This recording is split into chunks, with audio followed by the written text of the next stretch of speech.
Енді Тоқаев туралы айтайық. Саяси шолуымыз.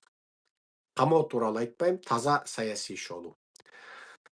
Тоқаев Америкаға келді.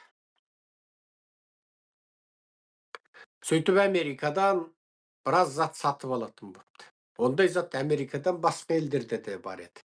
Бүкіл дүние жүзі айтып отыр, оны Тоқаев Америкаға жағатсу мақсатында істеді дейді. Тіпті кейбір заттарды қалқарадағы бүкіл ел білетін бағасынан 4 есе, 5 есе қымбат қалды дейді.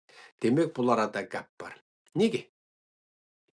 Тоқаев Американы ренжіткісі келмейді. Анығында қорқады.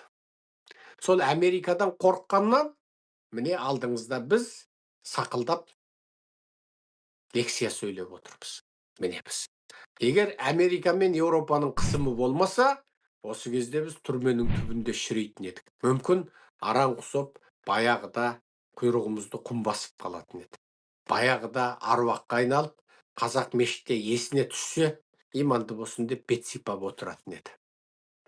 Міне, сол Американың қысымы болғандықтан, мына зұлым Назарбай Тоқай қазақ жерін қақ екіге бөліп, Орыс пен Қытайға ресми түрде міне бердім қайтесің деп сата алмай отыр. Болмаса бұлардың қазақ жерінен бір түйір құмда қалдырмай сатып тастауға бұлардың ындыны ниеті толық дайын да жеткілікті де.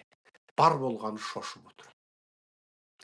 Назарбаевтың қазақ жерін соншама талан-таражға салуындағы бір ғана мақсаты бар. Оның артында ел қалмауы керек. Оның қылмысын қузайтын, артын қазатын ел, мемлекет болмау керек. Назарбаев мемлекеттілікті жоймақшы болды. Бұл олардың мақсаты еді. Енді Тоқаев Америкаға келгенде, биліктің жалдамалы жазғыштарының жазғандарын көріп қарқылдап тұрып күлдім.